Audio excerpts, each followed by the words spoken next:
Ito guys. Ito yung aking. Hello everyone, good morning. It's been a long time that I didn't make vlogs for like 7 days. So for today's video, I'm going to make homemade pizza. So I'm gonna try to make pepperoni pizza for my husband because we always buy pizza. So I would rather just make a homemade one so that it's way more healthier. And I'm gonna try to make the spinach pizza. And the ingredients, guys, is so easy. I have all-purpose flour, organic all-purpose flour, yeast. I have yeast, and wait, let me check. Yung ingredients ko, nakita ko lang sa sa Facebook. Water, 3 cups ng all-purpose flour, sugar, warm. Ito pala. 1. Meron ako ditong 1/2. Dapat warm talaga, guys. Ayan. And then yung yeast, i-mix ko na to agad lahat para na. Kasi ito, nagamit ko to last time. Ayan. Nakagawa na ako nito before, pero nakalimutan ko. 1 tablespoon sugar. Wala! Wala akong white sugar. Wait. Ito ba? Brown na lang. Same lang din naman yan. Tutunaw lang. Pwede din naman yan.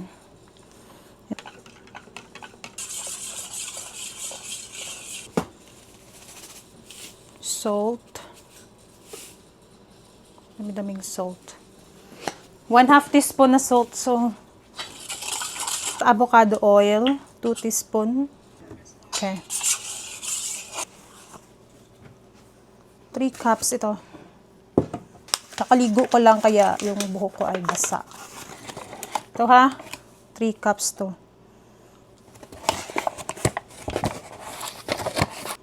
3 cups ng flour, guys. Magiging na yung kanyang itsura. Mag-form na siya ng dough. So, i-knead ko lang to. Okay, ha. Of a cup that I mixed in here. Keep kneading it for about 5 minutes. So, pag ganito na yung kanyang itsura, guys, babalik ko na siya dito. Sispray ko lang muna ng oil para hindi siya dumikit. Same lang na bowl. Yung ginamit ko kasi. Yung kanyang itsura. Very good, very good. And then, let it rise for like 1 hour hanggang sa mag-double na yung kanyang size. Then, cover ko din siya, guys, ng cloth. Ganyan lang. So, leave it for like 1 hour hanggang sa mag-rise. So, 12:39 na ngayon. Ito na, guys, yung aking dough. Ala, ang laki. Nag-double na yung kanyang size. Diba? Perfect. After 1 hour and 15 minutes. Nag-double na yung kanyang size. So, yung gagawin ko ay divide ko to. Babe, this is so big. You know, it's perfect. Successful yung ating dough. Yan ko pala. Kunin ko muna to. Kasi sayang. Remove natin yung air.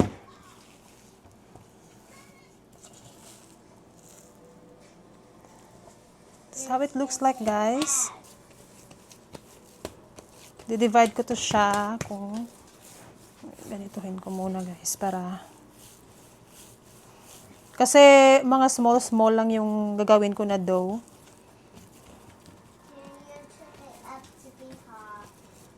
Para next time, magluto ako, form ko na lang siya ng circle at para fresh. Ganito kalaki. Kasi yung sa akin, maliit lang naman. Ito.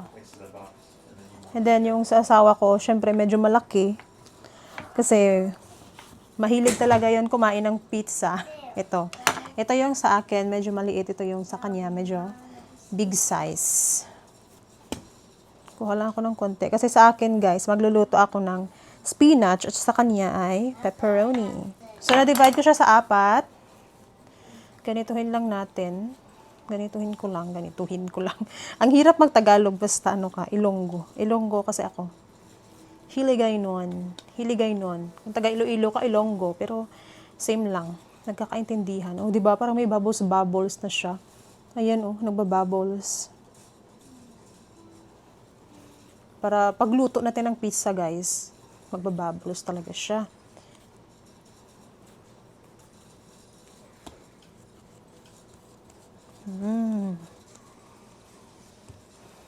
So, pag ganyan siya, mamaya, lulutuin ko to at pwede mo siyang ilagay sa refrigerator. Sa cooler lang, sa cooler. Ma-store mo to siya hanggang 5 days. Ito pala, pwede to.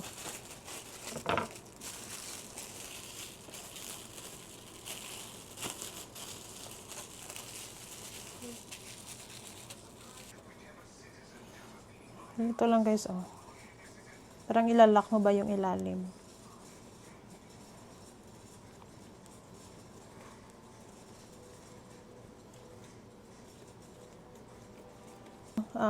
Medyo malaki kasi gusto niya yung thick crust. Sa akin naman, tamang-tama lang.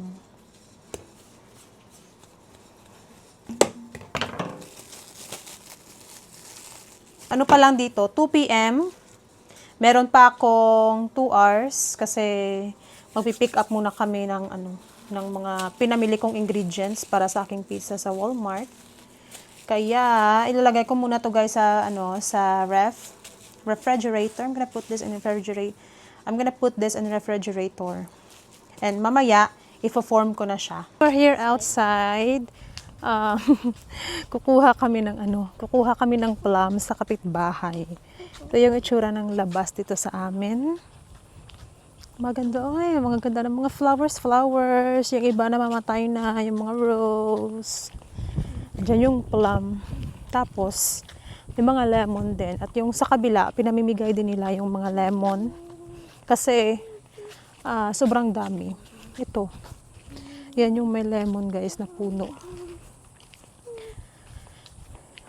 Wala silang lagay ngayon. Ito, yung nilalagyan nila ng lemon. Di sila siguro nakakuha. Pero pag meron sila, kukuha ako. Ang daming plum.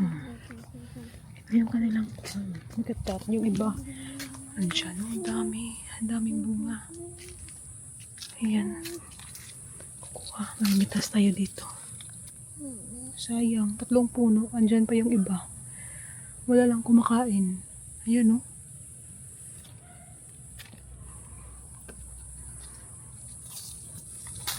Damihan na natin.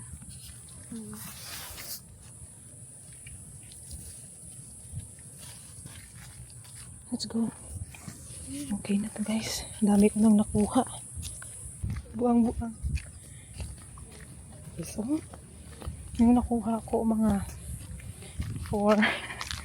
8 piraso. Pero nalalaglag lang naman. Tapos, ewan ko kung saan yung main door nila. Kaya, secret. Yeah. Ayun guys. Wow! Guys, ito na yung nakuha kong plum. Yung lasa niya, sweet and sour. Masarap. Tapos, fresh na fresh.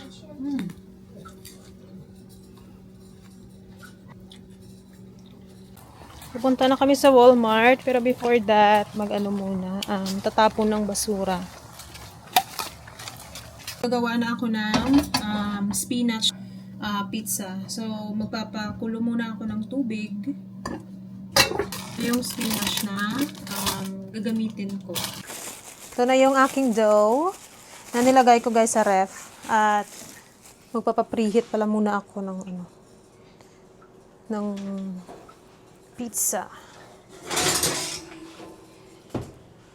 Nag-preheat na ako guys ng oven. 300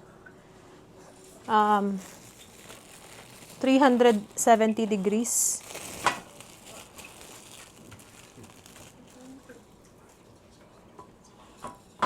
Then, ito na yung kanyang itsura. So, i-form ko lang to na mga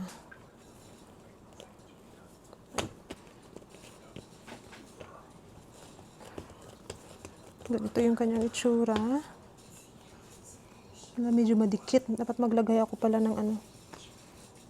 Okay lang. Hindi ako masyadong hindi ako masyadong marunong na ganyan. Try natin. Ayan. Medyo malaki. Ay! I'm not really an expert.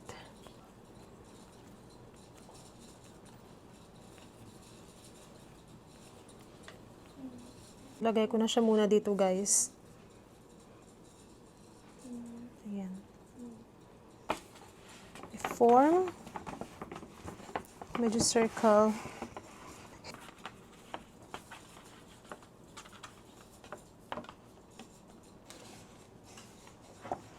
So, ilagay ko na tong, tomato sauce.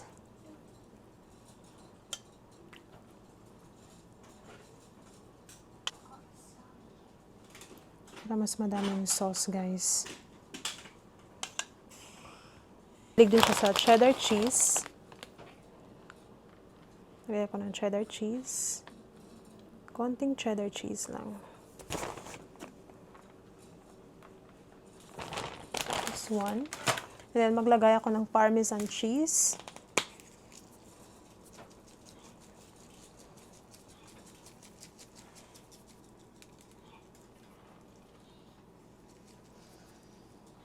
Madami-daming Parmesan cheese.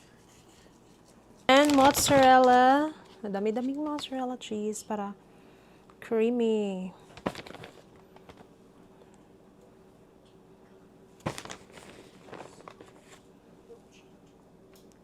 I put a lot of cheese.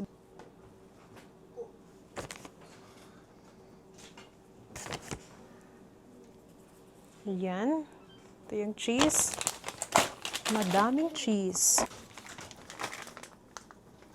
Ito yung pepperoni, guys. Damihan ko ng pepperoni.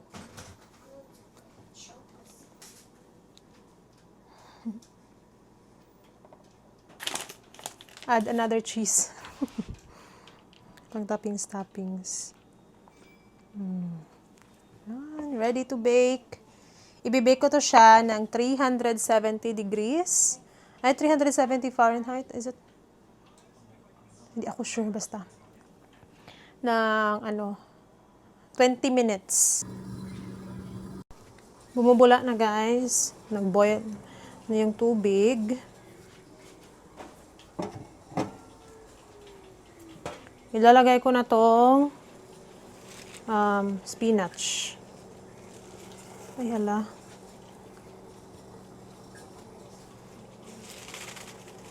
Dinamihan ko na ng spinach para bukas pagluto ako ulit. Meron na akong spinach na sauce.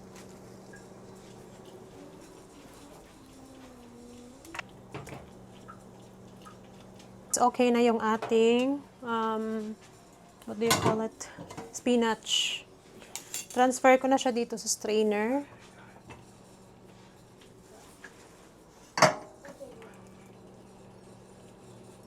Transfer na natin. Konti lang naman pala yung spinach.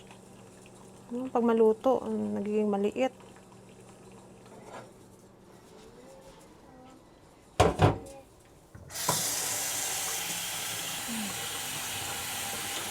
Pigain ko to nang mawala yung kanyang katas.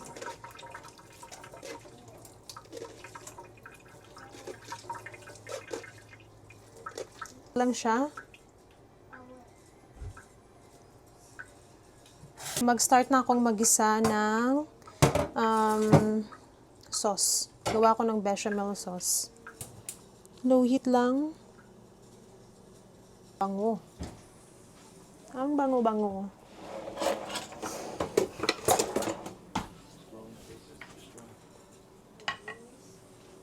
Magisa na ako ha. Dito ko na lang lutuin kasi yung aking pan nasunog. May sunog. Last time pa yun. Kaya bibili na ako siguro mga next week ng bagong pan. Para pag magluluto ako, maganda siya tignan. First, maglagay ako guys ng butter. Salted butter to. Tunawin ko muna yung butter.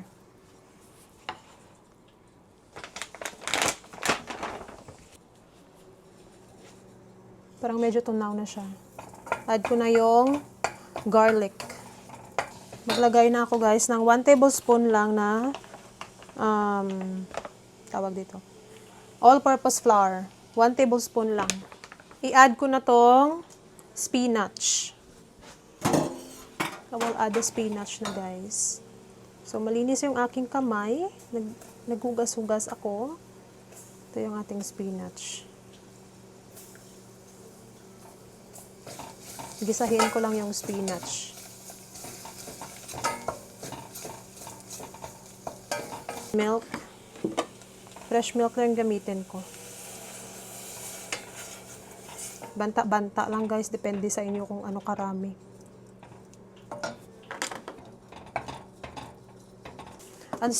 Salted na yung butter.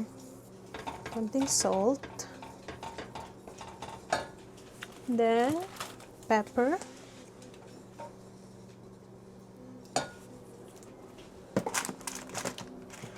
Garlic powder.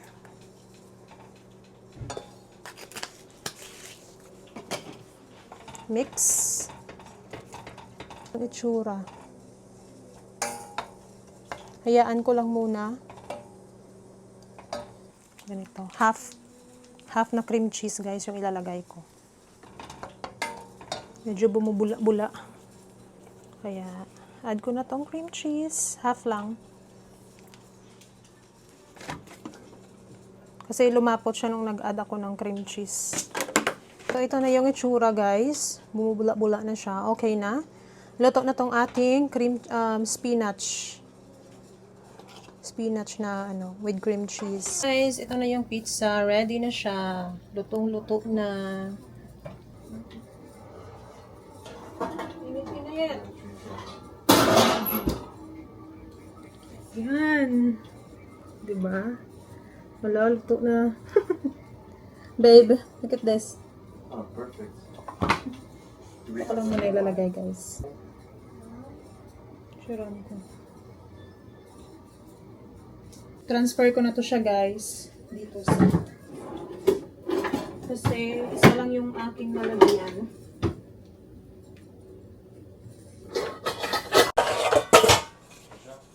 Init pa. Ay, hindi na. Uy, hala. Galing. Diba? Transfer ko siya dito. Wow. Gagawa na ako ng spinach naman na pizza. So, kasi dry na to. Ay, hindi na siya mainit. Mainit.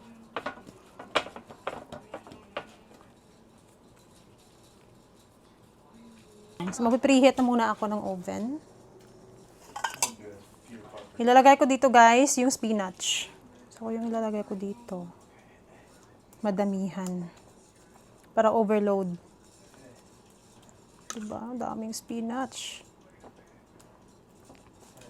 Para hindi tipid sa spinach guys. Ako na lang yung gagawa. Kasi pag bibili ka sa mga store, konti lang. O dito. Kahit ilang spinach pa yung ilagay mo. Ay, ala, perfect. Goods. Lagay ako ng Parmesan cheese para madami pa ring cheese. Mozzarella cheese. Mozzarella cheese again.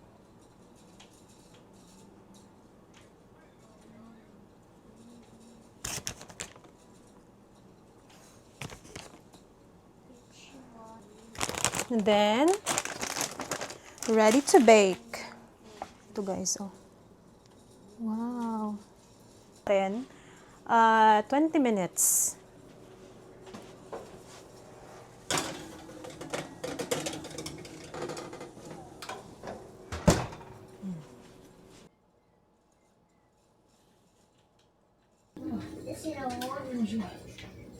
Ayan.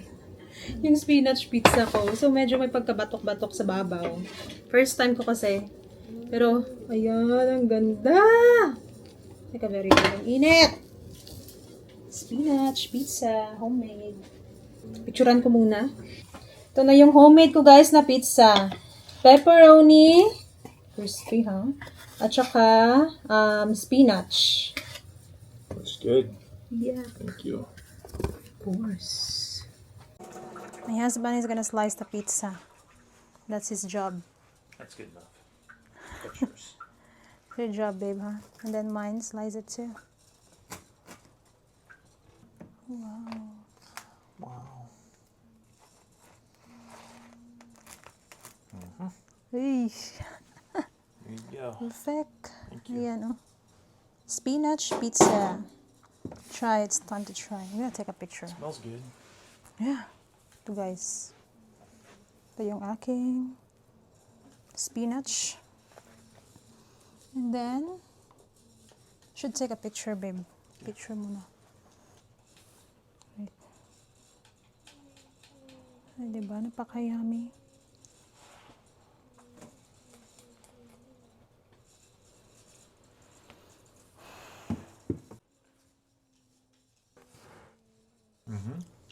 It's really good. Wow. It's really good, huh? Really good. Promise? I promise. Let's eat. There. Kainan. So, here's your pizza. So, ay, I wish I can try. Yeah, try. Wish what? I'm gonna try mine first. Ito yung akin, guys. It's very good. Thank you, babe. Yummy. So crispy. It's healthy. Good.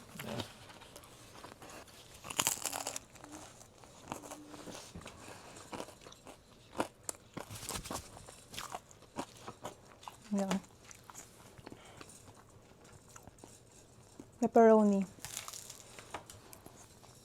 Ubos na yung pizza. Wala nang natira. Ito na lang yung natira. Yun yung aming dinner. At 7 p.m. na dito. Saktong-sakto. Naluto yung pizza ko. Dinner time talaga. And that's all for today's video, guys. And don't forget to like, share, and subscribe my YouTube channel. And if you want to follow my Facebook page, the name is Maria Rose Vlog. Same here in my YouTube name. And that's all. Thank you, everyone. God bless.